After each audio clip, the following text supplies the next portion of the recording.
안녕하세요. 공포학과 M교수입니다. 최근에 자면서 들을 수 있는 장편괴담 칸칸다라 영상을 올렸습니다. 학생분들이 아주 잘 잤다고 하시길래 더 주무시라고 또 다른 공포 ASMR을 가져왔습니다. 2006년이었던 걸로 기억하는데 모 커뮤니티에 올라온 글이었죠. 글쓴이의 친구분의 이야기였고 이야기 자체가 굉장히 재밌습니다. 자, 이제부터 편히들 주무세요. 여러분들 친구 중에는 자기는 양반의 피를 타고 태어났네, 본관이 어디고 무슨 파의 몇 대 손이라는 이런 이야기를 하는 친구들이 있으신가요? 제 아주 친한 친구놈 하나도 그런 말을 아주 입에 달고 사는 놈이 하나 있습니다. 뭐 그렇다고 하는 짓 자체가 딱히 양반스럽지도 않아서 그 누구도 그놈의 혈통이 얼마나 특별한지는 별 관심은 없었죠. 하지만 그놈의 할아버지 댁에 가본 사람이라면 그 아무도 그 친구의 거들먹거림이 근거 없는 빈소리만은 아니라는 걸 알 수 있습니다. 친구의 할아버님 댁은 그 장소 이름만 말해도 다들 잘 아실 양반들이 모여 사는 고장입니다. 거기다 할아버님 댁 자체를 설명하자면 한마디로 민속촌이라고 보시면 딱입니다. 집 건물도 한 채가 아닌 안채, 바깥채, 부엌, 곡간부터 시작해서 건물이 몇 채씩 따로 지어져 있고 그 모두가 고풍스러운 기와지붕을 이고 있습니다. 거기에다 담장들마저도 기와장을 이고 돌려져 있죠. 지금이야 그 친구와 제가 시간 맞춰 어디 놀러 간다는 게 웬만해선 힘든 아주 대단한 행사가 되어버렸지만 몇 년 전만 하더라도 여름이 오면 꼭 일주일 정도는 항상 친구놈 할아버님 댁에 가서 놀다가 오곤 했습니다. 도시 생활이 익숙한 저와 친구에겐 솔직히 거길 가도 특별히 신나는 일은 없었습니다.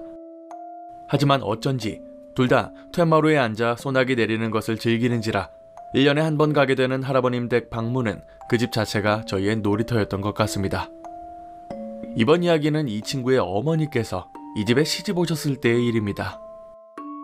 어머니께서는 시집 오자마자 한 3달 동안을 주말 부부로 지내셨다고 합니다. 처음에 친구 아버님과 어머님께서는 결혼하시기 전부터 신혼살림을 차릴 집을 보러 다니셨죠. 여기저기 다녀봤지만 마음에 드는 집은 겨우 하나뿐이었고 그 집도 결혼식 날로부터 3달은 지나야 당시에 살고 있던 사람들이 이사를 나가는 처지였죠. 하지만 그 집이 이래저래 마음에 드신 친구의 부모님은 그 집을 계약하기로 하고 그 3달 동안 아버님은 원래 계시던 하숙집에서 계속 직장을 다니시고 어머님께서는 시댁 법도도 배울 겸 시댁으로 내려가서 시 어르신들과 함께 지내시기로 하셨답니다. 물론 주말이면 아버님께서 기차를 타거나 고속버스로 타고 내려오셨고요. 그렇게 해서 시 어른들과 함께하는 신혼생활의 순조로운 2달이 흘러갔습니다. 그 큰 집에는 시아버님, 시어머님, 그리고 당시에 결혼할 나이가 안 된 친구의 작은아버지가 사셨고 집안일을 도우시는 먼 친척뻘 되시는 아주머니가 오래전부터 같이 사셨답니다. 친구 아버님 위로 누님 2분과 장남이신 큰형님 1분이 계시지만 그 당시에 그 3분 모두 결혼하셔서 모두 다른 지역에 살고 계신 터라 시골집은 그 큰 덩치와는 안 어울리는 단출한 가족 스타일이었습니다. 그리고 새 며느리라고는 하지만 집안일 하시는 분도 계시고 해서 혼자 해야 하는 일거리가 너무 많다거나 한겨울에 살얼음을 깨고 냇가에서 빨래를 해야 하는 시집살이 같은 그런 극적인 일들은 전혀 없으셨답니다. 다만 어른들이 일찍 일어나시고 그에 따라 이른 아침을 드시기 때문에 그 시간에 맞춰 일어나셔서 일하시는 아주머니가 아침 식사 상 차릴 때 도와야 하는 대목이 그나마 신경을 써야 했죠. 시계를 맞춰놓고 주무셔도 새색시가 긴장한 탓이라 항상 일어난 시간보다 좀 더 일찍 눈이 떠졌답니다. 하지만 아직 어둑어둑한 새벽에 포근한 아침잠이 너무 달아서 5분만 더 하는 날이 자주 있으셨는데 그날도 여느 때와 다름없이 딱 5분만 더 누워있자 하고는 자명종 시계를 붙잡고 살짝 잠이 들어버렸습니다. 그런데 잠결에 누군가 아씨 하고 부르는 소리에 일어나 보니 정말 딱 5분이 지났더랍니다. 너무 긴장한 탓에 방금 전 자기를 부르던 소리도 잘못 들은 거라고 생각하셨대요.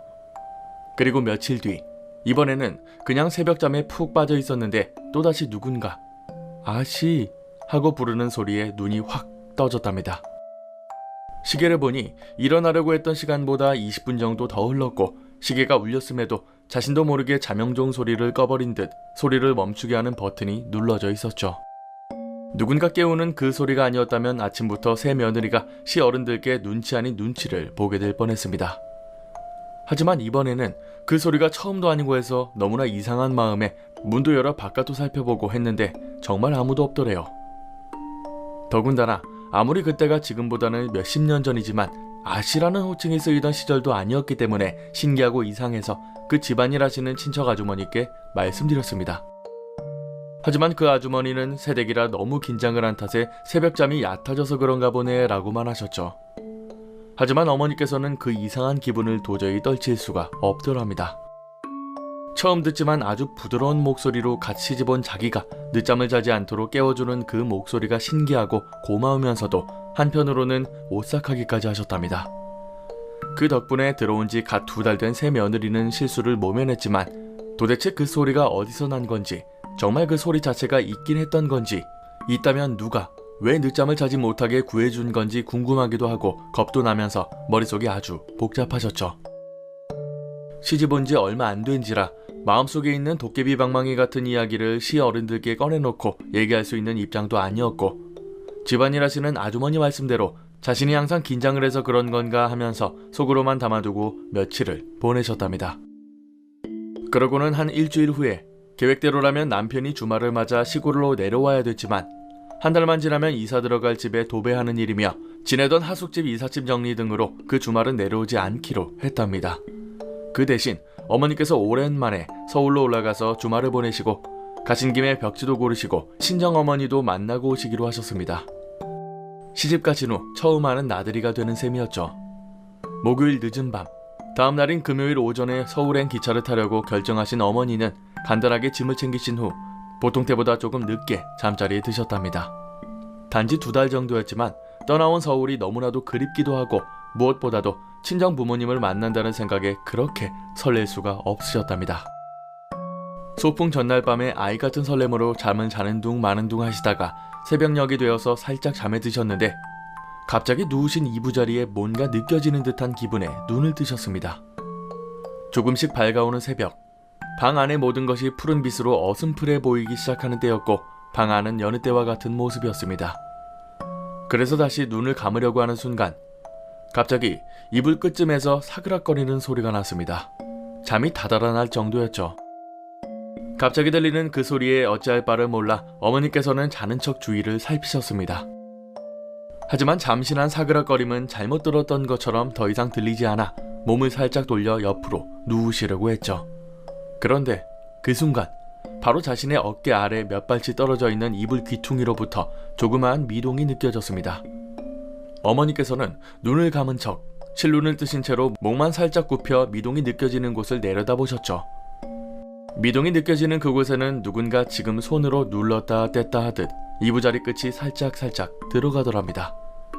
주무시던 이부자리는 솜을 두툼하게 넣어 면으로 된 이불 호청을 둘러 만든 옛날식 두꺼운 요였기 때문에 어린아이라도 그 위를 밟고 지나간다면 어느 정도 발자국처럼 푹푹 들어가는 두께였죠. 그 요 가장자리 부분이 누가 손으로 누르는 듯 아니면 작은 발로 걸어가는 듯 살짝 들어가는 모양이 보이고 어머니는 그 자리에서 목소리도 못 낼 정도로 얼어붙으셨죠.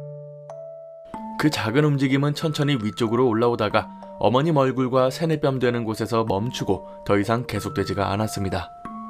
1분도 채 안 되는 짧은 순간에 일어난 일이지만 너무나 가깝게 너무나 선명하게 겪으신 이상한 일 때문에 이른 아침 내내 그리고 서울로 올라가는 기차 안에서 계속 그 생각을 떨쳐버릴 수가 없었죠. 이제는 이상하기보다 더 이상 그 방에서 혼자 잘 수 없을 것 같이 겁이 나셨답니다. 서울에 도착했을 때는 남편의 퇴근 시간이 아직 좀 남은 이른 오후였기 때문에 계획대로 친정집으로 먼저 가셨습니다. 그제서야 기차를 타고 오면서 생각하고 느낀 그 모든 묘한 기분을 다 잊고 오랜만에 만난 친정어머니와 대학 다니고 있는 여동생에게 그간의 시댁생활 이야기를 들려줬죠. 그리고는 다시 떠오른 몇 가지 겪은 이상한 일들에 대해서 망설이시듯 꺼내셨답니다.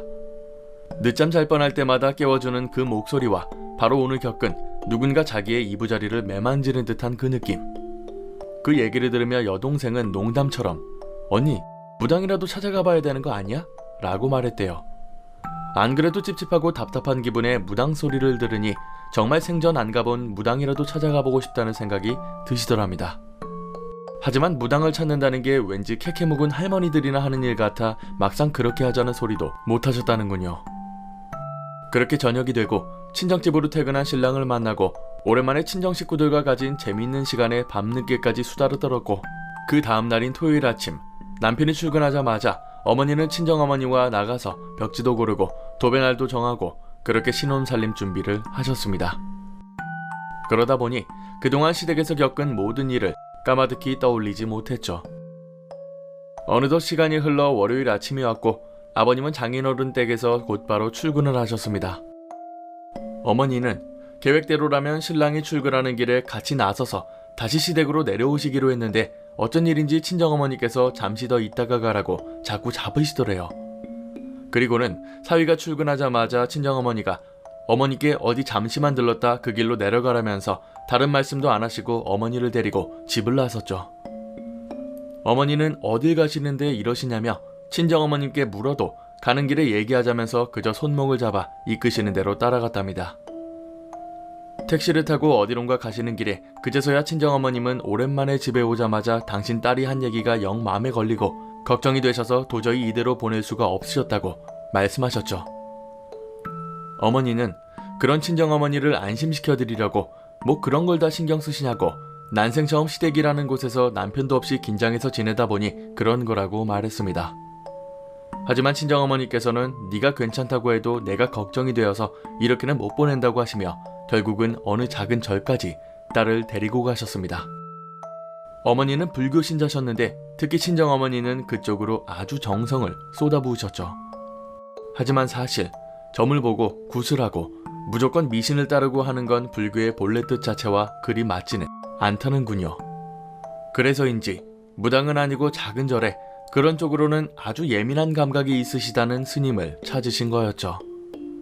그 스님을 만나자마자 그냥 안부 인사만 드리고 시댁에서 겪은 일은 전혀 말하지 않으셨대요.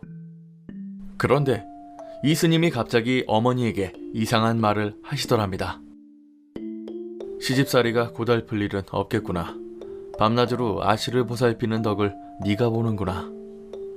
이렇게 딱 두 마디 하시더랍니다. 그러자마자 어머니는 머리가 핑 돌 정도로 놀라셨답니다. 그 아씨라는 단어 때문에 말이죠.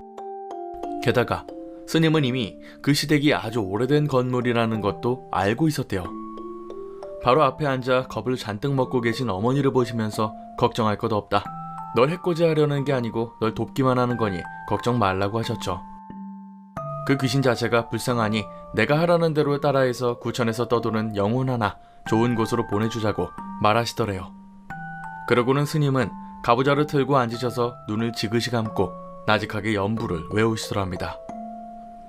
한참 만에야 입을 여신 스님의 말씀인즉 지금 시부모님들이 태어나기 전 불과 몇 대 바로 위로 아주 어린 나이에 이 가문으로 시집온 주수가 있었고 그 당시에 집안이 웬만큼 되면 딸을 시집 보낼 때는 그 딸이 고생하지 않도록 친정에서 몸종 하나 둘을 꼭 따라서 보냈답니다. 그래서 이 어린 교수가 시집을 왔을 때도 이 애기 아씨보다는 나이가 조금 더 있고 하지만 지금으로 하면 그마저도 어린 나이에 몸종이 따라왔었죠. 이 몸종 아이는 자기가 모시던 애기 아씨가 시집가는 통에 자신의 부모마저 뒤로하고 이 아씨를 따라와 섬겼답니다. 하지만 무슨 일인지 이 몸종 아이가 아씨를 평생 섬기지 못하고 아씨보다 먼저 저세상으로 갔다는군요. 그래서인지 이 몸종은 저세상으로 가는 다리를 훌쩍 건너지 못하고 죄송한 마음이 남아 그 집을 맴돌면서 아씨를 찾고 있었다는군요. 그러면서 세월이 흐르고 흘러 제 친구 어머니가 그 집으로 시집을 가시고 우연하게도 그 아씨를 찾아 헤매던 영혼이 찾아온 것이었죠. 아직 어린 나이라 한참 아침잠이 많았을 애기 아씨를 새벽마다 깨우고 바로 곁에서 아씨를 돌보고 있었다는 겁니다. 스님은 미련이 너무 크게 남아 이승을 떠도는 이 착한 영혼을 훌훌 보내줘야 한다고 했죠. 그러기 위해서는 뭔가 매개체가 있어야 하는데 그걸 찾지 않고서는 이 영혼은 끝까지 구천을 떠돌며 몸쪽 노릇만 하며 이 세상에 다시 태어날 기회를 얻지 못한다고 하셨습니다. 그걸 찾고 그 뒤처리를 해야만 그 영혼이 세상을 떠날 수가 있다고 말이죠. 하지만 그 몸종과 그 애기 아씨가 이 세상을 떠난 이후로 몇 번이나 대가 바뀌어 사람들이 살았던 이 집에서 어떻게 이 몸종과 연관된 무언가를 찾느냐 하는 거였습니다. 어머니는 스님께 과연 그런 게 처음부터 있기나 하겠느냐는 질문을 하셨답니다. 스님은 그 매개체가 없고서는 이 몸종이 이렇게 남아 떠도는 것 자체가 더 이상한 일이다 싶을 정도로 분명 어딘가에 이 몸종 아이와 관련된 무언가를 찾을 수 있을 거라고 말씀하셨습니다. 그렇게 밑도 끝도 없는 방도를 갖고 시댁으로 돌아온 어머니는 그날부터 틈만 나면 오래된 문갑이며 옷장을 열어보고 이방저방 보물찾기를 하셨답니다. 사실 자기를 해치려 하는 게 아닌 것도 알겠다. 별로 겁날 것도 없었고 그 어린아이에 떠도는 영혼을 생각하니 그렇게 불쌍하게 느껴질 수가 없었대요. 뉘진 몸종으로 태어나서 일하다가 아직도 부모 품에서 보호받을 나이에 집에서 모시던 애기 아씨를 따라 먼 고장을 왔을 걸 생각하니 마음이 너무 아팠죠. 그리고 한편으론 이것이 자기의 업보인 것 같기도 하고 자기가 꼭 해줘야 할 것 같다는 느낌이 드셨답니다. 그러던 중 하루는 예전에 곳간으로 쓰던 지금의 창고에서 그 보물찾기를 하고 있었습니다. 그곳은 명절 때만 쓰는 가문 대대로 내려오는 상과 제사 물건들이며 마리 창고이지 시아버님의 각별한 관리 아래 아주 깔끔하게 정리정돈된 가문의 박물관이나 다름없는 곳이었습니다. 저도 놀러와서 봤지만 진짜 어디 박물관이나 전시장처럼 관리가 되는 곳이었죠. 그런데 어머니 눈엔 구석에 자리 잡은 뒤주라고 불리는 나무로 된 큰 쌀통이 들어오더랍니다. 그 당시만 하더라도 웬만한 대가족이 아니고서는 그렇게 큰 통에 쌀을 넣어놓고 먹는 가족이 없었기에 그 뒤주는 언젠가부터 작은 물건들을 올려놓는 선반의 역할을 하고 있었답니다. 그런 뒤주가 어머니 눈에 띄긴 했지만 그 뒤주도 그렇고 다른 물건들도 그 몸종아이와 연관되어 보이지는 않았죠. 그런데 그날 밤 어머니의 꿈에서 그 뒤주를 다시 보셨답니다. 꿈속의 어머니는 그 뒤주를 향해 창고로 걸어 들어가고 있었죠. 정말 특별할 것도 없는 꿈이고 바로 같은 날 본 오래된 뒤주가 꿈에 나오는 것도 특별하지도 않았는데 아침 내내 그 뒤주에 왠지 자꾸 마음이 가더랍니다.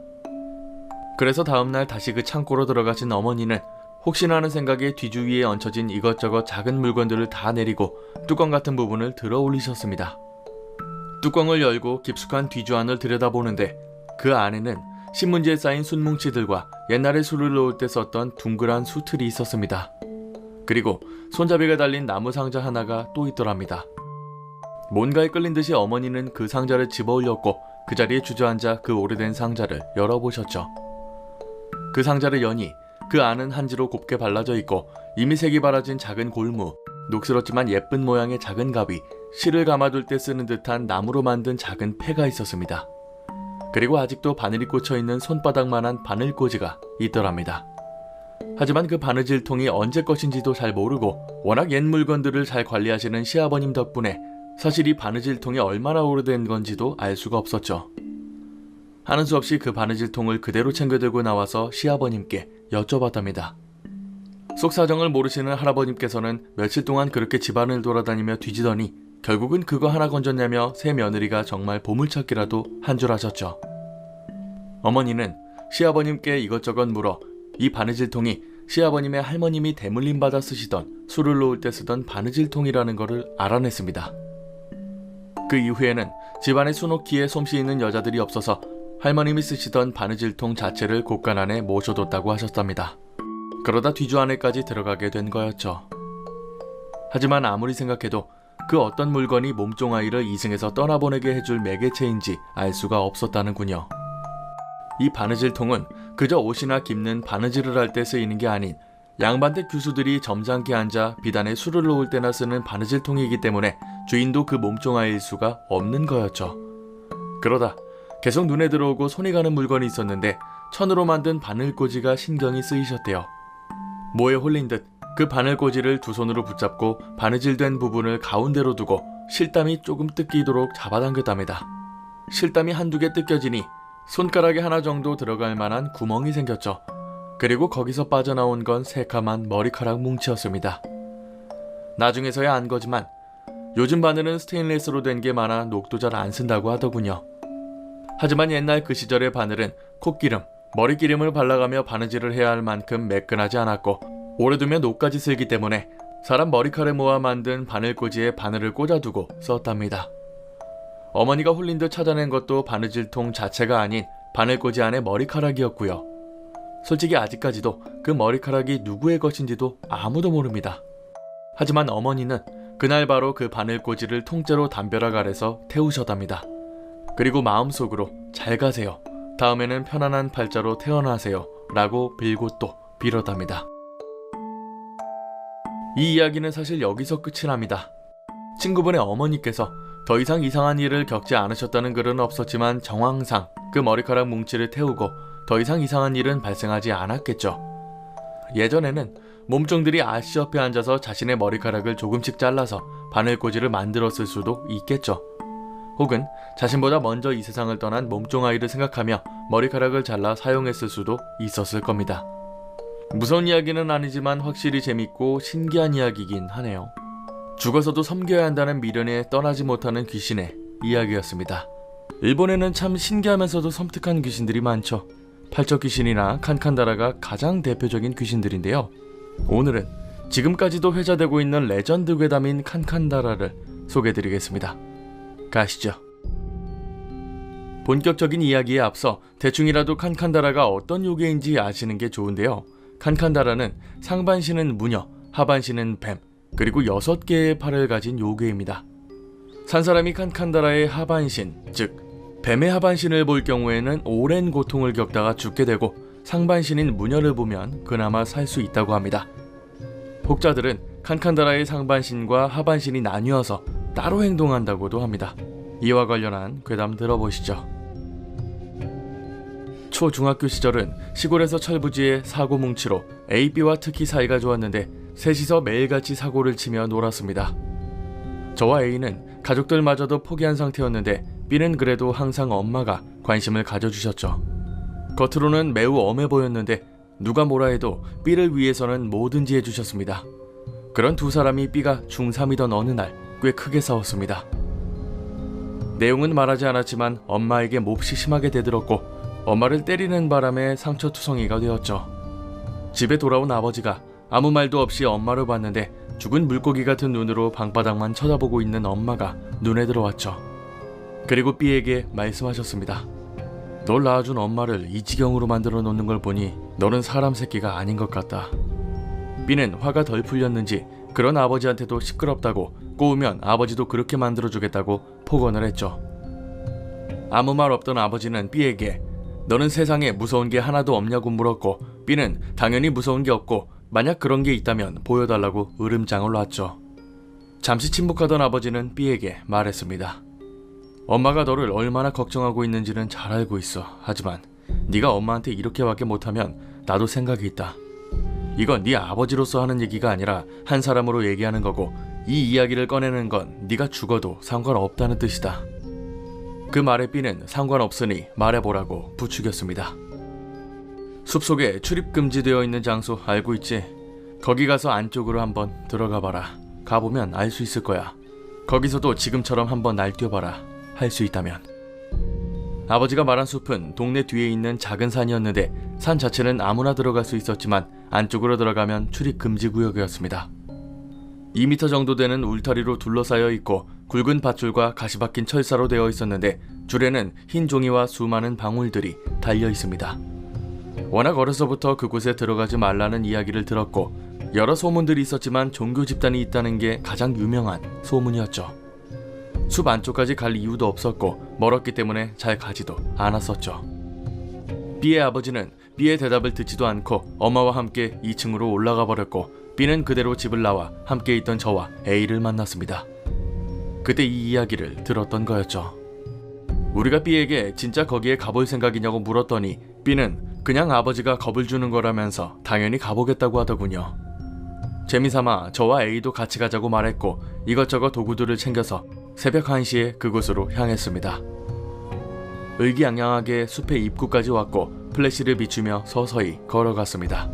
그런데 들어간 지 5분도 채 되지 않았을 때 이상한 일이 생겼습니다. 우리가 들어와 걷기 시작한 것과 같은 타이밍으로 멀리서 소리가 들리기 시작했습니다.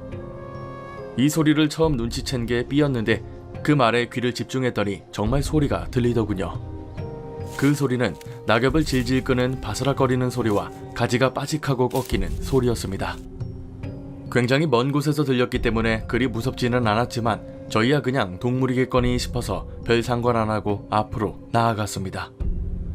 그러다 20분 정도를 더 들어왔는데 또다시 B가 이상한 걸 감지하고는 A에게 혼자서 조금만 걸어가 보라고 말했습니다. 이유도 모른 채 A는 앞으로 걸어갔다 왔고 B는 그걸 보고는 골똘히 생각하고 있었죠. 왜 그러냐고 묻자 B는 조용히 하고 잘 들어보라고 말했습니다. A에게 다시 한번 갔다 오라고 말하곤 둘이서 귀를 기울였는데 두세 번 반복하고 나니 간신히 깨달았습니다.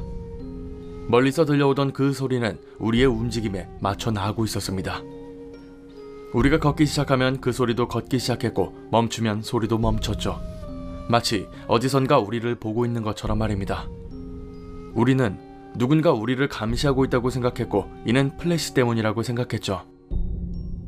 하지만 이상했던 건 여기까지 들어왔던 20분 동안 그 소리와의 거리는 전혀 바뀌지 않았고 가까워지는 것도 멀어지는 것도 아니었습니다. 하지만 그 소리는 더 이상 우리의 관심을 끌지 못했습니다. 왜냐하면 조금 걸어가다 보니 B의 아버지가 말했던 울타리가 보였고 그 정체는 상상 그 이상이었거든요. 3명 모두 울타리를 처음 봤는데 어중간한 것도 아닌 엄청난 울타리가 앞에 있으니 한동안 그것만 쳐다보고 있었죠. 평상시에 귀신을 믿지도 않은 우리가 봐도 현실적인 것이 아니었고 뭔가 위험한 곳이라는 직감이 들었습니다. A와 제가 울타리를 보며 이걸 부수고 들어가는 건 좀 아니지 않냐고 했지만 B는 이런 거에 겁먹지 말라며 가져온 도구로 울타리를 박살내기 시작했습니다. 울타리를 부술 때마다 달려있던 수많은 종소리가 숲속을 가득 메웠습니다. 하지만 울타리가 어찌나 튼튼하던지 꿈쩍도 하지 않았고 결국 그 울타리를 기어 올라가 넘어야 했죠. 밧줄을 이용해 셋 다 울타리를 넘었고 넘는 순간 굉장한 위화감이 들었습니다. 엄청나게 드는 폐쇄감과 뭔가 갇힌 것 같이 가슴이 답답해졌습니다. A와 B도 마찬가지였지만 이미 울타리를 넘었기 때문에 선택의 여지는 없었습니다. 천천히 앞으로 나아가면서 우리는 깨달았습니다. 아까부터 나던 소리가 더 이상 들리지 않는다는 걸요. 우리는 더 이상 그놈이 따라오지 않는다는 사실에 안도했고 귀신인지 사람인지는 몰라도 울타리 안으로 들어올 수 없다며 거침없이 앞으로 나아갔습니다. 그렇게 울타리를 넘고 나서 30분 정도를 걸으니 희미하게 반대쪽 울타리가 보이기 시작했는데 이상한 게 눈에 들어왔습니다. 앞을 보니 6그루의 나무에 줄이 쳐져 있었고 정확히 육각형 모양으로 공간이 만들어져 있었습니다.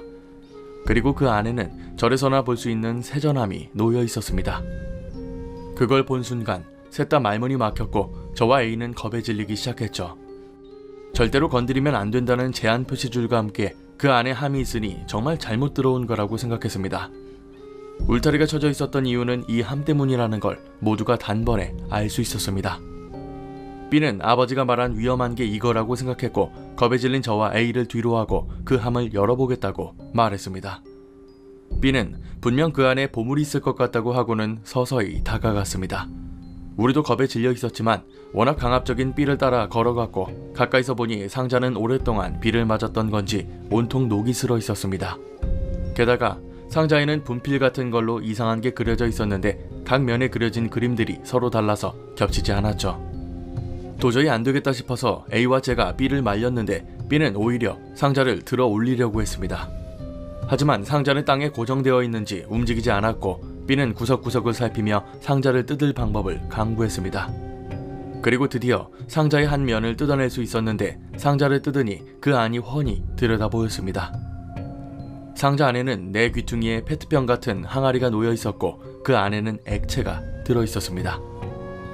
상자 중앙에는 뾰족한 끝부분이 붉게 칠해진 5cm 정도의 이쑤시개 같은 게 놓여 있었습니다. 저는 뭔가 기분 나빠서 그 물건들을 만지지도 않았지만 B는 페트병 같은 항아리를 손에 들고는 냄새까지 맡았죠. 그리고 이쑤시개처럼 생긴 걸 주우려고 손을 뻗었는데 손에 땀이 났는지 이쑤시개들이 헝클어졌습니다. 그리고 이쑤시개가 헝클어진 순간 우리들이 온 쪽과는 반대쪽에 있는 울타리에서 무서운 기세로 종소리가 울렸습니다. 3명은 겁에 질려 동시에 소리를 질렀고 서로의 얼굴을 쳐다봤습니다. B는 누가 장난을 치는 거냐며 욕을 했고 소리가 나는 쪽으로 걸어갔죠. 뒤에서 우리는 가지 말라고 B를 말렸는데 조금 걸어가던 B는 이내 갑자기 멈춰서서는 그 앞을 멍하니 쳐다보고 있었습니다. 혼내줄 것처럼 당당히 걸어가던 B에게 혹시 겁이 난 거냐고 장난을 쳤는데 그 순간 무의식적으로 B가 보고 있는 그것을 발견했습니다. B가 플래시로 비추고 있는 곳에 뭔가 서 있었거든요. A와 가까이 가서 그곳을 보니 어둠 속에 푸르스름한 여자의 얼굴이 이쪽을 쳐다보고 있었습니다. 그 여자는 얼굴을 반만 빼꼼 내놓고 플래시 불빛에도 눈 하나 깜빡이지 않고 우리를 쳐다보고 있었습니다. 그리고 위아래의 이빨이 다 보이도록 입을 벌리고 눈동자는 비정상적으로 우리에게 고정되어 있었습니다. 우리는 셋 중 누가 질렀는지 모를 비명소리에 일제히 뒤로 돌아 뛰기 시작했습니다. 머릿속은 새하얘졌고 서로를 볼 여유도 없이 필사적으로 우리가 들어왔던 방향으로 뛰어갔습니다. 이윽고 울타리가 나왔는데 단번에 달려들어 재빨리 기어 올라갔고 반대로 뛰어넘어갔습니다. 하지만 겁에 질린 A는 울타리를 제대로 넘지 못했고 반대편에서 B와 저는 어쩔 줄을 몰라 발만 동동 구르고 있었습니다. 그때 또다시 종소리가 울려 퍼졌고 울타리가 거세게 흔들리기 시작했습니다. 그리고 A가 겨우 울타리 위에 올라왔고 힘겹게 내려오고 있을 때 우리는 A가 아닌 다른 곳을 봐야만 했습니다. 그걸 깨달은 A도 울타리 위에서 우리가 쳐다보는 방향을 봤고 울타리에 아까 그것이 매달려 있었습니다.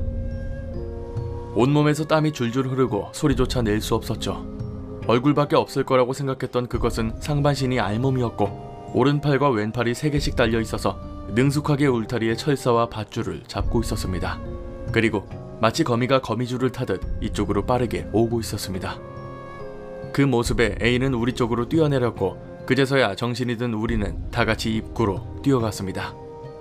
터무니없는 공포감에 사로잡혀 오로지 앞만 보고는 필사적으로 뛰었죠. 30분이면 도착할 것 같았지만 거의 몇 시간은 달린 것 같은 그런 기분이었습니다. 그리고 입구가 보이기 시작하자 그 앞에 사람의 그림자가 보였습니다. 그걸 본 우리는 셋 다 모두 급정지를 했고 설마 그 여자가 벌써 저기에 있나 싶어 그림자를 살폈습니다. 누구인지는 모르지만 입구에는 여러 명의 사람들이 모여 있었습니다. 그걸 확인하자마자 다시 달리기 시작해서 사람들 속으로 뛰어들어갔습니다. 사람들은 우리를 보고는 드디어 나왔다며 소리를 질러댔고 우르르 달려왔습니다. 셋 다 머리가 새하얘져서는 정신이 없어서 무슨 말을 하는지도 못 들었죠. 시간은 새벽 3시가 다 되어가고 있었고 그대로 우리를 차에 태워서 집이 아닌 집회소 같은 장소로 데려갔습니다. 그 안에는 저희 누나와 엄마 그리고 A의 아버지, B는 어머니가 와 있었습니다. 평소 대화를 거의 안 했던 엄마는 울고 있었고 A의 아버지 또한 알 수 없는 표정을 짓고 있었습니다. A는 아버지에게 흠씬 맞았고 저는 엄마에게 엄청 맞았습니다. 하지만 그동안 들어본 적 없는 따뜻한 말들을 들을 수 있었죠. 한동안 각자 가족들과 그렇게 있다가 이내 B의 어머니가 오셨고 부모님들께 이번 일은 남편 때문에 벌어진 일이라며 몇 번이나 고개를 숙이고 사과를 했습니다. 부모님들 또한 그래도 건강하게 돌아왔으니 다행이라며 너무 미안해하지 말라고 하셨고 그렇게 아무런 설명 없이 다들 집으로 흩어졌습니다. 새벽까지 그 난리를 쳤더니 다음날 늦게까지 잠을 자고 있었는데 누나가 와서는 저를 흔들어 깨웠죠. 잠결에 누나의 표정을 보니 꽤나 심각해 보였습니다. 왜 그러냐고 했더니 B의 어머니께 전화가 왔고 무슨 일이 생긴 것 같다고 전화를 받아보라는 거였죠. 수화기를 대보니 B의 어머니께서 무섭게 외쳐댔습니다. B가 이상해. 어젯밤 거기서 뭘 한 거야? 울타리 너머에 들어가기만 한 게 맞니? 도저히 정상적으로 전화를 할 수 없는 상황이라 일단 전화를 끊고는 B의 집으로 갔습니다. A도 전화를 받았는지 이미 B의 집에 와 있었죠. 어머니의 말에 따르면 B가 어젯밤에 집에 오고 나서부터 계속 양팔과 다리가 아프다고 절규를 했다는 겁니다. 어떻게 해보려고 했지만 계속 아프다고만 소리를 지르고 있고 전혀 이유를 알 수가 없었죠. 그 말을 듣고 2층에 올라가 보니 계단에서부터 B의 절규가 들렸습니다. 방에 들어가 보니 손발을 쭉 뻗은 채로 몸부림을 치고 있었습니다. 우리가 들어가서 B를 불러도 아랑곳하지 않고 계속 울부짖을 뿐이었죠. 다시 B의 어머니께 갔더니 조금 전과는 달리 차분한 어조로 말씀을 하셨는데 대체 어제 그곳에 들어가서 무슨 짓을 했냐고 물어보셨습니다. 새벽에 B가 울부짖으면서 어제 그곳에서 그것을 봤다고만 말했는데 대체 그게 뭐였냐고 물어보는 거였죠. 우리는 그곳에서 있었던 일과 상자를 열고 만졌던 걸 상세히 말했는데 분명 그 모든 물건들은 우리 셋 다 똑같이 만졌기 때문에 특이점을 찾을 수가 없었습니다. 그리고 그 순간 문득 A와 저는 동시에 이쑤시개를 말했습니다. 이쑤시개같이 생긴 것들을 흐트러지게 한 건 분명 B가 했던 거였죠.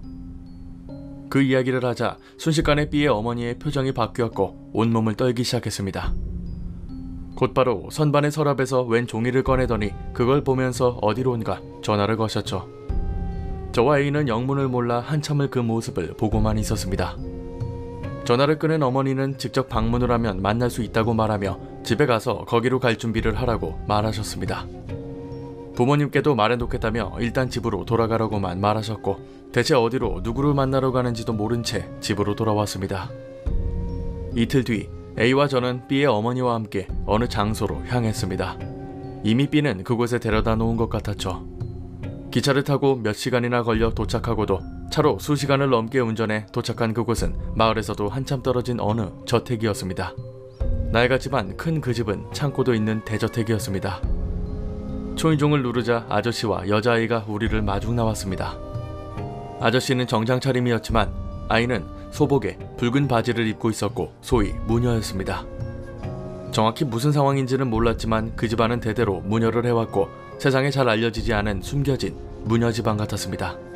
무녀의 이름을 제대로 듣지는 못했지만 대충 아오이라고 소개했습니다. 집안에 들어서자 넓은 다다미 방으로 안내했고 엄숙한 분위기 속에서 이야기가 시작됐습니다. 그리고 아저씨는 그날 그곳에서 어떤 일들이 있었는지 최대한 상세하게 말하라고 했고 그 이야기를 천천히 말하고 있었습니다. 그러다 이쑤시개 이야기가 나왔을 때 대뜸 니놈들이 뭘 건드렸다고? 라며 화를 내시더군요. 저희야 영문을 모르니 더욱 혼란스러워졌습니다. 그리고는 설마 그걸 건드린 거냐며 금방이라도 달려들 듯 호통을 쳤습니다. 그러자 아오이가 아저씨를 제지하고는 조용한 목소리로 혹시 그걸 만졌는지 건드려서 조금이라도 형태를 바꿨는지 묻더군요. 제가 그 이쑤시개 모양을 만졌다고 말하자 아오이는 누가 만졌고 형태를 바꾸었냐고 물었습니다. 그리고 저와 A는 서로를 쳐다보다가 B가 했다고 말했죠. 그러자 아저씨는 B의 어머니를 보고는 한숨을 쉬며 말했습니다.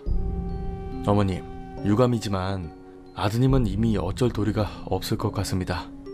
B의 어머니는 고개를 숙이고 한참을 울먹거렸습니다. 그리고 아저씨는 우리를 보고는 그것의 정체를 말씀해 주셨죠.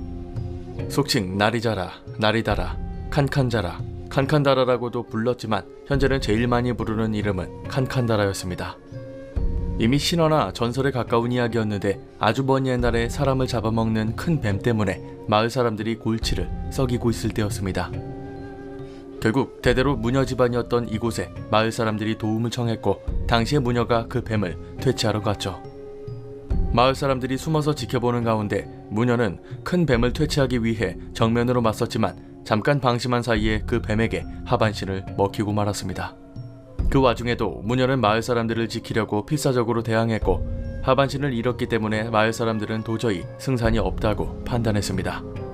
그리고 무녀를 산 제물로 바치는 대신 마을의 안전을 보장해달라고 뱀에게 제안을 합니다. 뱀 또한 그것을 승낙하고 자신이 먹기 쉽도록 마을 사람들에게 무녀의 팔다리를 잘라놓으라고 명령했습니다. 그렇게 무녀는 마을 사람들에 의해 팔과 다리가 잘려져 뱀에게 먹혔고 잠시 동안 마을에는 평온이 찾아왔습니다. 하지만 얼마 뒤 무녀의 집안 사람들이 우려했던 일들이 발생했습니다. 분명 큰 뱀이 더 이상 마을을 덮치는 일은 없었지만 이상하게도 마을에서 사람들이 하나씩 죽어나가기 시작했죠. 당시까지 죽은 사람들이 18명이었는데 무녀 집안 사람들은 6명 모두가 죽었고 시체를 보면 오른팔 혹은 왼팔이 사라지고 없더랍니다. 결국 살아남은 사람은 겨우 4명에 불과했습니다. 그 사건 이후 무녀의 원한을 달리기 위해 상자를 일정한 주기로 옮겨가며 공양을 했던 것이죠. 상자 겉면에 적혀있던 글씨는 공양을 해온 무녀 가문들을 나타내는 단어였습니다. 그리고 그것을 관리하는 사람 외에는 그 누구도 칸칸다라에 관한 이야기는 알아서는 안 되고 숲 근처에 사는 주민들에게는 만일을 대비해 관리자의 연락처만 전달해 놓은 거죠. 그 전화로 B의 어머니가 전화를 걸었고 무녀 가문들이 회의를 해서 이곳으로 B를 옮기게 된 거였습니다. 그리고 무녀가 말을 이어갔습니다. 상자는 기본적으로 산 혹은 숲에 옮겨집니다. 보셔서 아시겠지만 6개의 나무와 6개의 줄은 마을 사람들을, 6개의 봉은 무녀의 가족을, 내 귀퉁이에 놓인 항아리는 살아남은 4명을 상징하는 겁니다. 그리고 6개의 봉이 이루고 있는 형태가 무녀를 나타내고 있습니다. 왜 이러한 형식이 취해지게 되었는지, 상자 자체에 관해서도 언제부터 그와 같은 것이었는지도 저희 집을 포함해 누구도 알지 못합니다. 다만 가장 많이 퍼진 설로는 살아남은 4명이 무녀의 집에서 원한을 진정시키기 위한 온갖 일을 조사해서 그 결과로 태어난 거라는 설입니다. 그리고 아저씨가 예전에 칸칸다라를 물리친 무녀들이 있었지만 결국 그 모두가 2-3년 안에 갑자기 죽었다고 말했습니다. 그 누구도 칸칸다라를 물리칠 수 없었고 이를 본 사람들은 반드시 죽는다고 말이죠. 여기까지 이야기를 들으니 우리 3명은 완전 넋을 잃고 말았습니다. 하지만 이내 엄숙했던 분위기는 바뀌었습니다. B는 더 이상 살아갈 수 없다고 말했지만 B의 어머니는 끝까지 살려달라고 애원을 했고 필사적으로 고개를 숙이며 부탁을 했죠. 그러다가 아저씨가 너희가 본 것이 하반신이 맞냐고 물었고 우리는 하반신은 전혀 보지 못했다고 말했습니다. 우리가 본 것은 상반신뿐이었고 좌우로 팔이 3개씩 붙어 있었다고 말했죠. 그랬더니 무녀가 깜짝 놀라더니 분명 봉을 움직였다고 하지 않았냐며 재차 저희에게 물었습니다. 봉을 움직이면 반드시 하반신이 나타나야 되는데 어째서 상반신만 봤냐고 말입니다.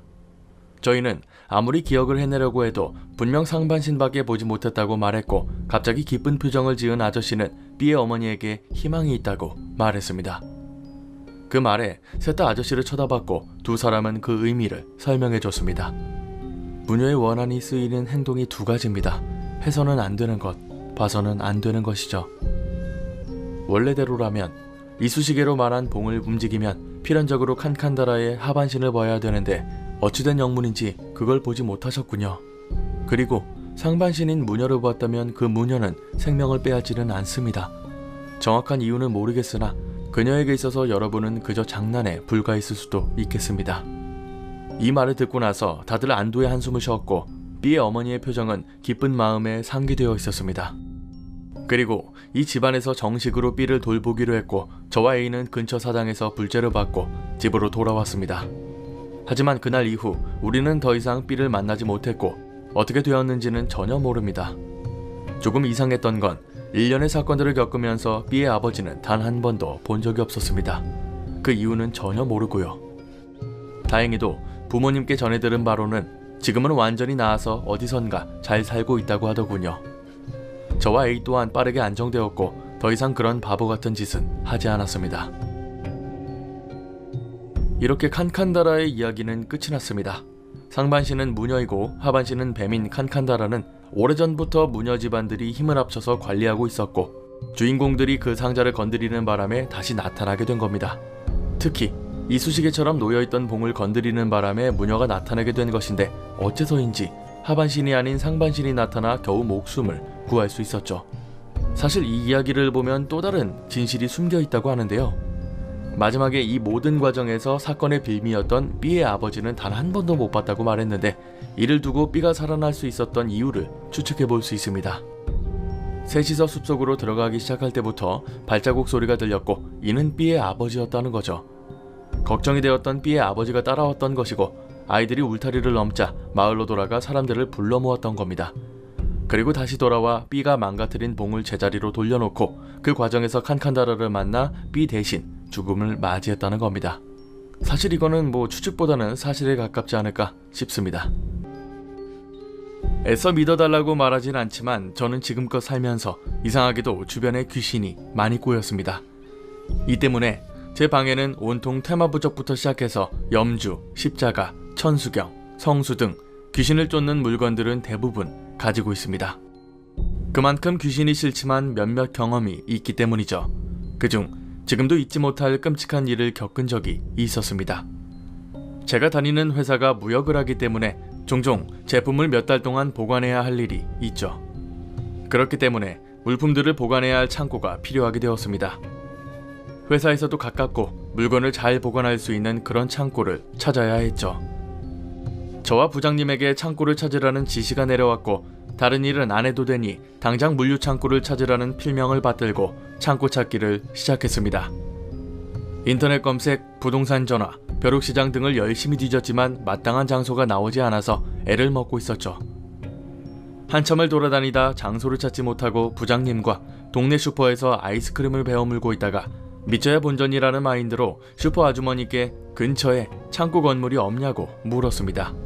그랬더니 아주머니께서는 사람이 상주하지 않는 곳이고 물건만 가져다 놓으면 되는 거냐고 몇 번을 물어보시더군요.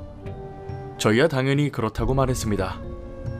그랬더니 이 밑에 골목에서 우회전을 하면 집이 하나 있는데 거기 가서 알아보라고 말하시더군요. 털레털레 거기로 내려가고 있는데 가서 보니 그 집은 2층 집이었고 2층에는 주인 내외가 살고 1층은 텅텅 비어 있었습니다.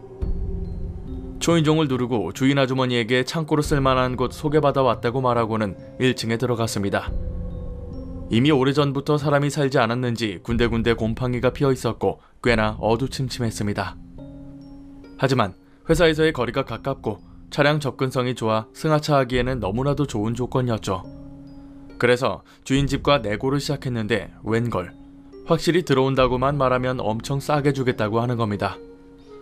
이게 웬 떡이냐 싶어서 바로 계약을 하고는 인테리어 조금 손보고 바로 물건들을 적재했습니다. 그때가 장마철이었는데 비가 안 오는 날 최대한 많이 넣기 위해서 야간 작업까지 해야 했습니다. 새벽 1시쯤 되니 번개가 치더니 부슬부슬 빗방울이 떨어지기 시작했고 비도 오겠다 야참을 먹자며 족발에 소주를 기울이게 되었습니다. 같이 일하던 3명이서 비를 보며 소주를 먹으니 그렇게 잘 들어가더군요. 하지만 빗줄기가 점점 거세지기 시작해 더 이상 일은 할 수 없었습니다. 소주를 들이키다 보니 오줌이 마려워졌고 집 뒤쪽으로 돌아 화장실로 후다닥 들어갔습니다. 화장실 스위치를 눌렀더니 전기가 안 들어오는지 불이 켜지지 않았고 담배 한 대 피워 물고는 불빛 삼아 시원하게 소변을 보고 있었죠.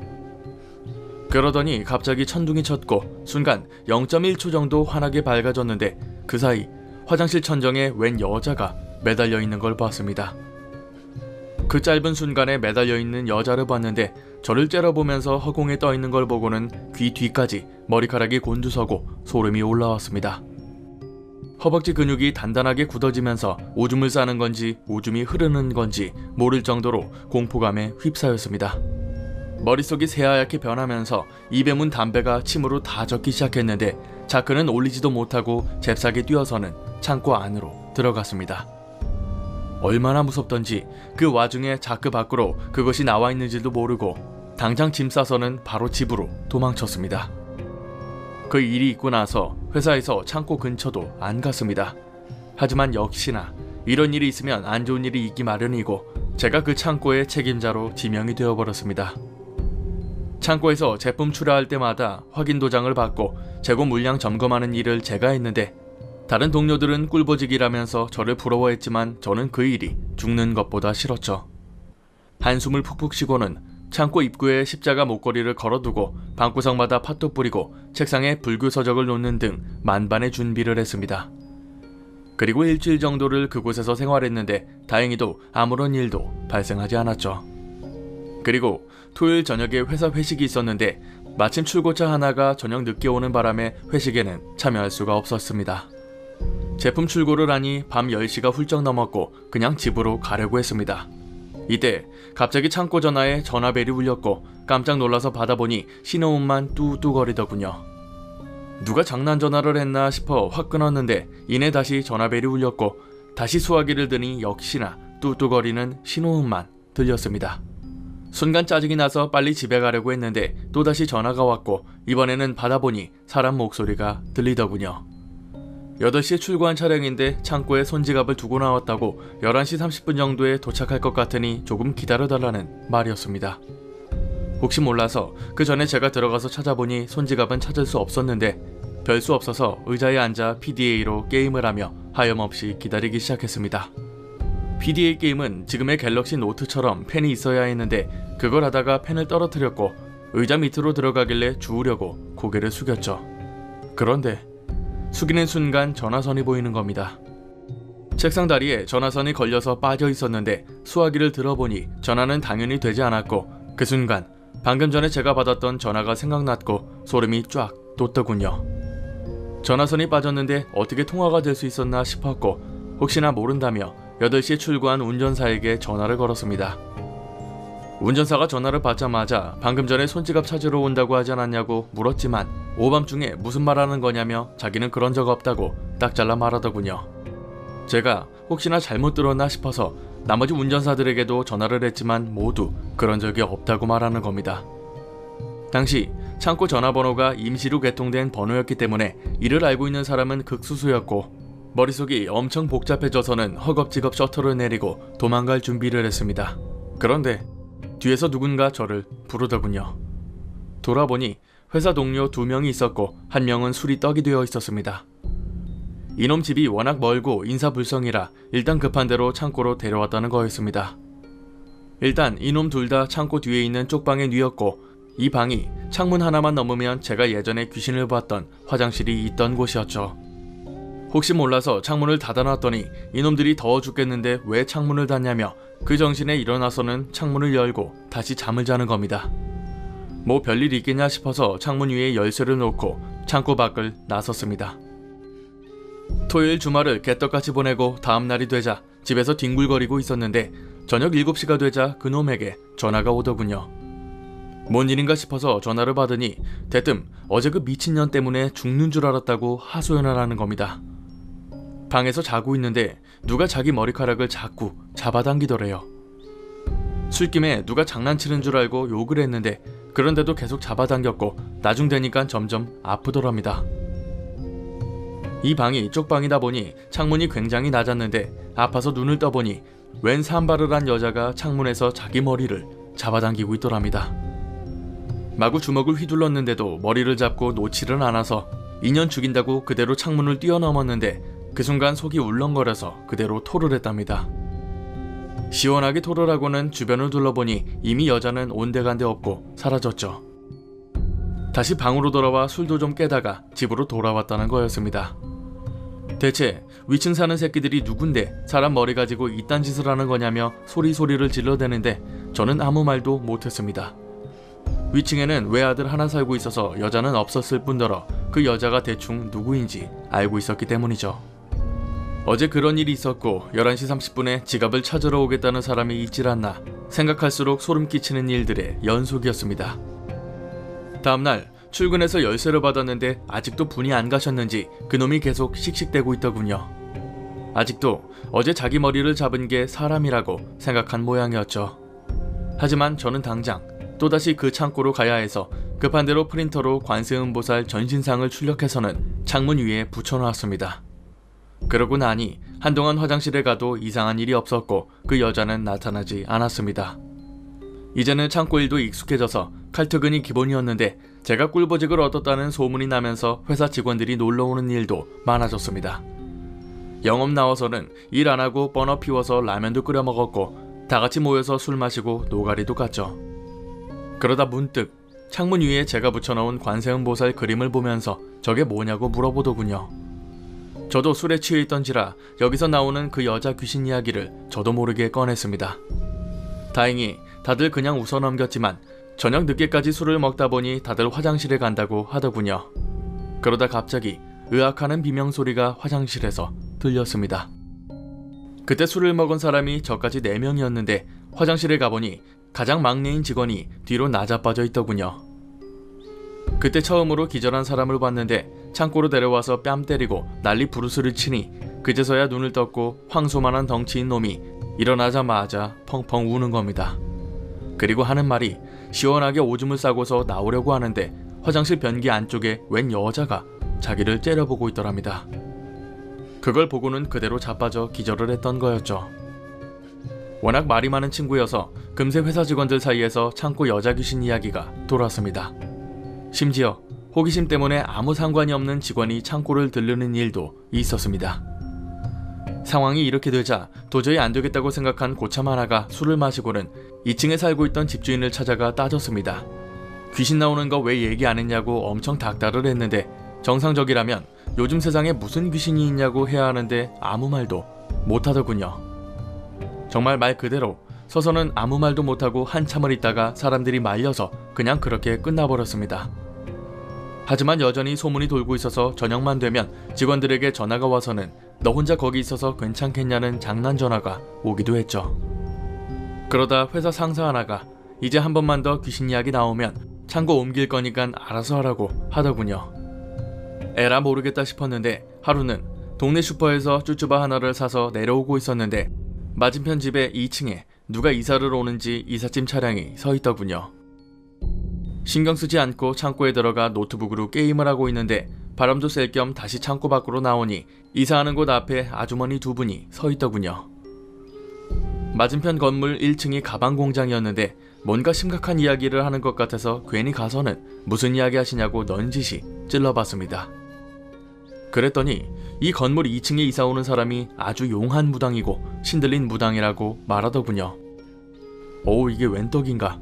시간 되면 점이나 한번 보러 가야겠다는 생각에 들떠서 다시 창고로 돌아왔습니다.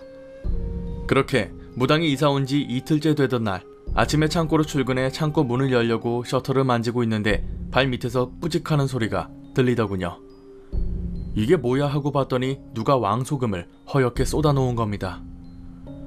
주변을 봤더니 주인집 대문부터 시작해서 창고까지 길게 소금을 쏟아놨는데 자세히 보니 창고 건물 주변으로만 소금을 왕창 부었더군요. 당시만 해도 누가 소독을 했나 싶었고 대수롭지 않게 생각하고는 오전 업무를 하고 있었죠. 그러다 문득 북소리가 들리기 시작했습니다. 맞은편 2층 무당집에서 국거리를 하는 건지 북소리가 요란하게 들렸고 한참을 듣고 있는데 60대 초반으로 보이는 할머니 한 분이 창고 안으로 쑥 들어오시더군요. 그래서 뉘신가 하는 표정으로 책상에서 일어났는데 저를 보지도 않고는 뭔가 혼자서 주절주절 말하시는 겁니다. 아무리 할머니를 불러도 계속 혼잣말을 하셨고 바지 주머니에서 뭔가 꺼내더니 갑자기 저한테 확 뿌리시더군요. 얼굴이 따끔해서 보니 왕소금이었죠. 이게 대체 무슨 짓이냐며 소리를 질렀는데 그런 제 말도 가뿐히 무시하고는 그대로 다시 무당집으로 가시는 겁니다. 도저히 이런 곳에 못 있겠다 싶어서 당장 내일 회사에 건의할 생각을 하고 있었죠. 그때 마침 전화가 울렸고 전화를 받았더니 오늘 저녁에 부산에서 입구 차량이 온다고 하더군요. 창고가 닫혀서 놓을 곳도 없다고 말했더니 웃기지 말라고 잘 정리하라고만 말하고는 사람 하나 더 붙여줄 테니까 잘해보라고 하는 겁니다. 하는 수 없이 일단 창고 정리부터 시작했는데 멀대같이 키가 큰 친구 하나가 창고로 들어왔습니다. 그 친구는 자신을 얼마 전에 지사에서 복귀한 직원이라고 소개하고는 같이 창고 일을 시작했습니다. 둘이서 한참을 일하고는 담배나 살 겸 슈퍼로 향했습니다. 담배랑 커피를 사서 가려고 하니까 슈퍼 아줌마가 혹시 저 밑에 창고분이냐고 물어보시더군요. 맞다고 하니까 혹시 거기서 항상 사람이 있냐고 물어보는 겁니다. 그래서 집 내릴 때만 사람이 있고 저녁에는 사람이 없다고 말했죠. 혹시나 싶어서 아줌마 여기 오래 사셨냐고 물었더니 벌써 15년째 슈퍼를 하고 있다고 말씀하셨습니다. 동네 사정에 훤하실 것 같아서 나중에 시간 되면 대체 그 집에서 무슨 일이 있었는지 물어볼 요량으로 다시 창고로 향했습니다. 다시 일을 하려고 창고로 돌아오니 갑자기 시원한 바람이 쏴 하고 들어오는 겁니다. 대체 어디서 이런 바람이 들어오나 싶어서 고개를 들어보니 쪽방 창문이 열려 있었습니다. 분명 관세음보살 사진으로 철사로 고정시켜놔서 열 수가 없었는데 이게 왜 열려있냐고 말했더니 오늘 온 직원이 너무 덥다고 사진을 쓰레기통에 넣고는 열었다는 거였죠. 이렇게 더운데 왜 창문을 닫고 있냐고 하길래 차마 귀신 나온다는 말은 못했죠. 같이 밥을 먹고 조금 쉬고 있는데 급 오줌이 마려워졌습니다. 도저히 그 화장실은 갈 용기가 안 나서 급한 대로 밖에 나가서 노상방뇨를 했습니다. 오줌을 쌌던 곳에서도 창고 화장실이 훤히 보였는데 싸고 있는 도중에 계속 쇠가 갈리는 소리가 나더군요. 마치 쇠를 돌리는 것처럼 삐걱삐걱 소리가 났는데 고개를 돌려보니 창고 화장실 문이 계속 열렸다 닫았다를 반복하고 있었죠. 새로운 놈이 화장실을 쓰고는 문을 안 닫아놨는지 바람에 문이 열리는 줄 알았습니다. 그런데 손잡이에 하얗고 빨간 게 유독 눈에 들어오는 겁니다. 눈을 찌푸려서 보고는 정말 눈물이 날 정도로 무섭더군요. 마치 분칠이라도 하듯 하얀 손과 시뻘건 손톱이 나와서는 그 문을 계속 닫았다 열었다를 하고 있는 겁니다. 오줌도 다 못 싸고 그대로 창고로 들어와서 가만히 앉아있는 직원에게 다짜고짜 창문을 닫으라고 소리를 질러댔습니다. 어리둥절한 표정으로 저를 쳐다보던 직원은 후다닥 쪽방으로 달려가 창문을 닫으려고 했는데 오래돼서 그런지 잘 안 닫히는 것 같았습니다. 저도 그 모습을 계속 보고 있었는데 한참을 낑낑대더니 갑자기 손을 확 하고 뒤로 빼는 겁니다. 마치 전기라도 감전되는 것처럼 빠르게 손을 뺐는데 그리고는 이내 비명을 지르면서 뒤로 나자빠졌습니다. 아직도 기억나는 게 180이 넘는 남자가 방바닥을 기면서 책상에 머리를 부딪히고 꽥꽥 소리를 지르며 창고 밖으로 뛰쳐나왔습니다. 둘 다 비명을 지르면서 창고 밖으로 헐레벌떡 뛰어나왔는데 숨을 고르고 있으니 이놈이 저한테 명령을 내려달라는 듯 쳐다보더군요. 곧바로 하역 차량이 들어왔고 저희 둘 다 지금 방금 거기서 도망쳤는데 어떻게 다시 들어갈까 고민하고 있었죠. 그러고 있으니 운전사가 내려서는 창고 안을 보면서 아무도 없냐고 기웃대더군요. 하는 수 없이 다시 창고로 가서 아무렇지 않은 듯 둘 다 물건들을 내려놨습니다. 그리고 노래를 부르며 화장실 쪽으로 가서는 창문을 발로 차서 겨우 닫았죠. 하역 작업을 마치고 차량이 떠났는데 뒤를 보니 이미 이놈은 당장이라도 나가자는 듯이 자기 물건들 다 챙겨서 열쇠를 들고 있더군요. 저도 따질 것 없이 바로 짐 챙겨서 자동차로 갔습니다. 그놈은 차에 타서 시동을 걸고 저를 보고 있었는데 제가 넌지시 봤냐? 라고 물었습니다. 그랬더니 봤다고 대답하더군요. 그리고 하는 말이 제가 창문 닫으라고 소리쳤을 때 도둑 든 줄 알았답니다. 그래서 급하게 창문을 닫으려고 하는데 그 위에 머리를 산발한 웬 여자가 자기를 쳐다보고 있더랍니다. 1m도 안 되는 바로 앞에서 말이죠. 그런데 몸은 없고 덜렁 얼굴만 허공에 떠서는 자기를 쳐다보고 있는데 제가 손을 봤냐고 했더니 머릿속에 남는 건 대갈통밖에 없다고 말하더군요. 도저히 안 되겠다 싶어서 내일 회사로 출근해서 당장 건의를 하기로 마음먹었습니다. 다음날 회사에 가서 도저히 귀신 때문에 일 못하겠다고 하소연했고 좋은 소리는 못 들었지만 결국 다른 창고를 알아보는데 동의해줬습니다. 결국 다시 그 부장님과 다른 창고 장소를 물색해야 했는데 아무것도 모르는 신입 둘을 창고에 박아놓고 몇 가지 인수인계를 해줬습니다. 그리고 창고를 알아보기 전에 부장님을 모시고 동네 슈퍼로 향했습니다. 그리고는 아주머니에게 여기 밑에 건물 1층에 있던 사람인데 대체 무슨 일이 있었냐고 다짜고짜 물어봤습니다. 무슨 일이냐고 물어보길래 그냥 창고 빼려고 한다고 말했습니다. 그랬더니 이럴 줄 알았다고 거기 들어간 사람은 한 달을 못 버틴다고 말하는 겁니다. 그게 무슨 말이냐고 물어보니 원래 이 동네가 유흥업소들이 많았던 동네라고 말하더군요. 쉽게 말해 방석집이 많았는데 불법 성매매를 하는 곳이라고 생각하시면 됩니다. 몇 년 전만 해도 이곳이 방석집 거리였는데 언젠가 살인사건이 나와서 경찰도 오고 난리가 났고 그 이후로 방석집들이 다 사라졌다는 겁니다. 문제는 그 살인사건이 난 곳이 저희가 있던 창고 건물이었다는 거죠. 그 이후로 아무리 방을 내놓고 새로운 세입자들이 들어와도 한 달을 못 버티고 줄줄이 나갔다는 거였죠. 저희도 물론 한 달도 못 버티고 나가는 거였고요. 그래서 무슨 사건인데 귀신이 나오냐고 물었더니 집주인 아저씨가 잘 알 거니까 가서 물어보라고 말하셨습니다. 일단은 다른 창고 건물을 물색하러 다니다가 저녁 6시쯤 신입들도 걱정되고 해서 부장님과 다시 창고로 돌아왔습니다. 창고에 들어서니 신입들은 신이 나서 제각기 놀고 있더군요. 일단 2시간 정도 쉬었다가 주인 아저씨가 돌아오면 방을 빼겠다는 말을 하려고 했습니다. 시간이 되자 주인 아저씨가 왔고 저희가 창고를 옮기려고 한다니까 들어온 지 얼마나 됐다고 그러냐며 역정을 내시더군요. 우리는 기다렸다는 듯이 이미 슈퍼 아줌마한테 이곳 이야기를 들었다고 말했고 아저씨는 체념한 듯 주저앉으면서 이야기를 꺼냈습니다. 슈퍼 아줌마 말처럼 이곳이 원래 방석집이었는데 마음씨 좋고 착한 아가씨가 가게를 했답니다. 아저씨 말로는 항상 볼 때마다 인사성이 좋고 힘든 일을 하지만서도 늘 웃고 다니는 그런 아가씨였대요. 이 아가씨 옆에는 같이 일하는 언니 하나가 있었는데 친자매보다 서로를 위해주고 보듬어주는 언니 동생이었답니다. 원래 퇴폐업소 근처에는 깡패나 건달들이 꼬이기 마련인데 이 동네에도 건달들이 많았고 그중 한 명이 착한 아가씨와 눈이 맞았답니다. 서로 마음이 잘 맞았는지 결혼 이야기까지 오갈 정도였다고 하네요. 그러던 어느 날 그 동생이 화장실 앞에서 피를 엄청 토한 채로 죽어서 발견이 되었답니다. 경찰들 오고 난리도 아니었는데 언니라는 사람이나 결혼할 사람도 와서는 할 말을 잃은 표정으로 한참을 서 있었다고 하고요. 사인은 농약인지 독극물을 먹고 죽었던 건데 당시에는 자살로 결론을 지었답니다. 결국 방석집도 폐쇄되었고요. 문제는 몇 달 뒤 다시 경찰들이 이곳을 방문했는데 그 이유가 정말로 충격적이었죠. 죽은 동생의 통장에서 돈 5천만 원이 언니에게 입금이 되었는데 그것 때문에 언니를 수배했고 다시 조사를 시작했던 거였죠.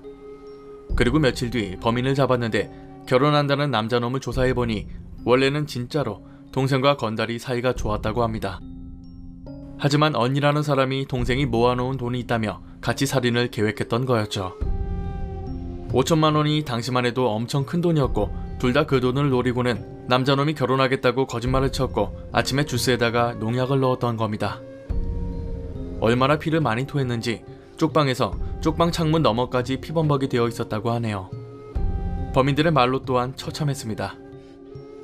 그 건달과 언니가 같이 차를 타고 가다가 교통사고가 났는데 언니라는 사람은 그 자리에서 즉사했고 건달은 반병신이 되었다고 하더군요. 그 사고로 병원에 실려가서 신원조회가 되었던 거죠. 그 이야기를 들으면서 같이 있던 신참들도 사색이 되었고 부장님은 이제 그만 나가자고 말씀하셨습니다. 그 말을 듣고 있자니 괜히 귀신이 불쌍해지더니 이내 술이 땡겨서 부장님에게 술이나 한잔하자고 말씀드렸고 근처 고깃집에 들어갔습니다. 술자리에서 계속 그 여자가 얼마나 억울했으면 범인들이 저렇게 됐는데도 아직도 남아있냐는 말만 했습니다. 어찌되었든 당장 새로운 창고를 알아봐야 했고 그때까지 신입들은 창고를 지키고 있어야 했습니다. 그렇게 몇 날 며칠을 부장님과 다시 창고를 물색하고 있을 때 신입 중 한 명에게서 전화가 왔습니다. 전화를 받으니 지금 창고에 난리 났으니까 당장 와달라고 소리를 지르더군요. 휴대폰 너머로 요사스런 소리가 들렸고 정황상 귀신을 본 것 같지는 않고 정말로 창고에 난리가 난 것처럼 보였습니다. 무슨 일인가 싶어서 서둘러 차를 돌려 창고로 향했죠. 창고에 들어가니 이미 난장판이 되어 있었고 여기저기 팥과 소금이 뿌려져 있었으며 꽹가리 소리가 온 천지에 들렸습니다. 신입들은 어찌할 바를 몰라 우왕좌왕하고 있고 역시나 무당 할머니가 창고에 들어와 있더군요. 부장님과 제가 할머니를 잡아 끌어내려고 하자 어찌나 힘이 센지 꼭 무쇠덩이를 잡고 끄는 것 같았죠. 일단 최대한 잡아당겨서 겨우 무당집에 할머니를 모셔다 놨는데 할머니께서 냉수를 벌컥벌컥 드시면서 저희를 계속 째려보시더군요. 그리고 나서 하시는 말씀이 이놈아, 뒤지려면 무슨 짓을 못할까? 일단 복돈 놓아라. 이게 무슨 말인가 싶었지만 그걸 알고 계시던 부장님이 만원짜리 지폐를 몇 장 꺼내어 소반 위에 놨습니다. 그리고 할머니는 주위를 둘러보시더니 소금을 들고는 또다시 저에게 던졌습니다. 그리고는 죽고 싶으면 계속 거기에 살고 싶으면 당장 나가라고 고함을 치시더군요. 이미 우리는 그 내막을 알고 있었지만 부장님과 눈빛 교환을 해서 모르는 척 할머니께 여쭤봤습니다. 너무 세다, 너무 세. 그냥 나가면 되지 뭘 기다려. 이놈아, 두 눈 뜨고 본 놈이 그걸 몰라? 하는 수 없이 부장님과 그곳에 있었던 일을 말씀드렸는데 할머니는 듣는 둥 마는 둥 하셨죠. 그리고 향을 피우는 곳에 하얀 쌀을 가득 담고는 향을 정확히 3개 꽂으셨습니다. 이걸 들고는 거기 가서 피우고 오라고 하시고 양초도 2자루 챙겨주셨죠. 그걸 들고 나가려고 하니 뒤에서 지금 말고 해지면 피우라고 덧붙이셨습니다. 일단 용한 무당이라고 하니 저녁에 향을 피우기로 했는데 부장님도 이미 겁에 질리셨는지 회사에 일이 있다면서 그대로 내빼시더군요. 저도 도저히 이곳에 있을 수가 없어서 근처에 있는 PC방으로 도망쳤습니다. 해가 질 무렵 다시 창고로 가니 이미 신입들은 도망을 쳤는지 창고는 텅텅 비어 있었습니다. 당장 전화를 걸어서 뛰어오라고 소리를 쳤더니 이 핑계 저 핑계를 대면서 나타나더군요. 8시에 주인 아저씨가 오면 같이 들어가서 향을 피우자고 말하고는 다같이 밖에서 기다리고 있었죠. 아저씨가 오자마자 빠르게 들어가서는 향을 피우고 그 양옆에 양초를 피우고는 곧바로 집으로 도망쳤습니다. 그리고 다음날 뭔가 잠자리가 편치 않아서 이상한 마음에 회사로 안 가고 바로 창고로 갔는데 또 한바탕 난리가 나 있더군요. 맞은편에 있던 가방공장 아주머니들이 다 나와 있었는데 그 위를 보니 무당집이 새까맣게 타고 뼈마디만 남아있는 겁니다. 무슨 일이냐고 했더니 어제 무당집에 불이 났고 다행히도 무당 할머니는 그 전에 사람들이 꺼내왔다고 합니다. 부랴부랴 창고로 들어가니 향초가 타지도 않았고 양초는 다 타버려서 온데간데 없었죠. 그 사건이 있고 한동안 창고를 더 멀리할 수밖에 없었습니다. 정말 다행히도 겨우 다른 창고를 찾았고 빠르게 계약도 했거든요. 이제 창고에 있던 제품만 새로운 창고로 옮기면 됐습니다. 그렇게 기쁜 마음으로 회사에서 탱자 퇴근 준비를 하고 있던 도중 난데없이 두 신입들에게 전화가 왔습니다.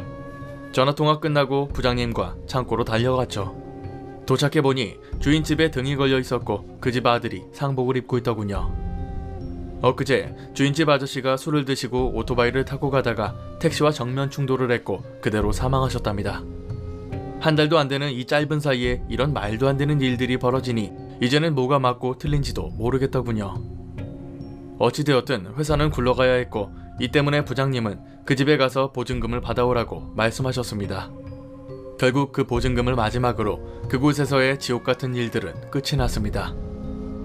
아마 이 이야기를 듣고 못 믿으시는 분들도 많으실 거고 소설이라고 하시는 분들도 당연히 계실 겁니다. 조금 더 명확하게 이해하실 수 있도록 약간의 거짓은 있지만 이 모든 사건들은 한치의 거짓 없이 적었습니다. 그 귀신 나오는 창고는 아직도 있고 불에 탄 무당집도 새로 지었습니다. 작년에도 이곳을 지나간 적이 있었는데 아직도 그 건물 그대로 있더군요. 지금 와서 생각해봐도 말도 안 되는 일들이지만 너무나도 끔찍하고 섬뜩했던 기억입니다. 아직도 그곳에 그 여자가 있을 것 같지만 어떻게 되었는지는 모르겠네요. 이야기는 여기서 끝이 납니다. 한 달 사이에 화장실에서 산발한 여자 귀신을 보고 그걸 본 사람이 꽤나 많네요. 무당집이 타고 주인집 아저씨가 교통사고로 죽기도 했고요. 얼마나 억울하고 분통했으면 죽어서도 이곳에 남아 사람들을 해칠까 싶습니다.